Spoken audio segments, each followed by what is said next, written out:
Scaling எல்லாம் பண்ணி முடிச்சாச்சு. ஒரு மவுத் வாஷ் மட்டும் நான் ப்ரிஸ்கிரைப் பண்ணுறேன், அதை மட்டும் வாங்கிக்கோங்க. மவுத் வாஷ் எப்படி டாக்டர் யூஸ் பண்ணுறது? நான் மவுத் வாஷ் பற்றி டீட்டெயிலாக எப்படி யூஸ் பண்ணணும்னு நான் காட்டுறேன். ஒவ்வொரு ஓரல் கண்டிஷனுக்கு ஏற்ற மாதிரி உங்கள் டென்டிஸ்ட் உங்களுக்கு மவுத் வாஷ் ப்ரிஸ்கிரைப் பண்ணுவாங்க. ரெகுலர் பேசிஸில் மவுத் வாஷ் யூஸ் பண்ணணும்னு அவசியம் கிடையாது.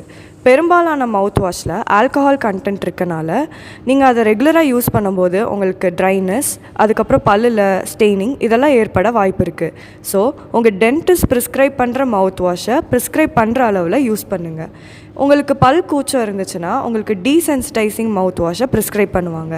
அதுவே சொத்தை அதிகமாக வருது அப்படி ஃப்ளூரைட் கண்டென்ட் அதிகமாக இருக்கிற மாதிரி மவுத் வாஷை ப்ரிஸ்கிரைப் பண்ணுவாங்க. அதே மாதிரி பல் எடுத்ததுக்கப்புறம் உங்களுக்கு எந்த இன்ஃபெக்ஷன் ஆகாமல் இருக்கிறதுக்கும், அதுக்கப்புறம் எந்த ஒரு ப்ரொசீஜர் பண்ணதுக்கப்புறமும் உங்களுக்கு இன்ஃபெக்ஷன் ஆகாமல் இருக்கிறதுக்கு ஆன்டிசெப்டிக் மவுத் வாஷை ப்ரிஸ்கிரைப் பண்ணுவாங்க. ஹெக்ஸிடன்றது ஒரு ஆன்டிசெப்டிக் மவுத் வாஷ். அந்த மவுத் வாஷில் ஹெக்ஸிடன் ஒரு மாலிகூல் தான் நம்ம வாயில் இருக்க பாக்டீரியாவை அழிக்கும்.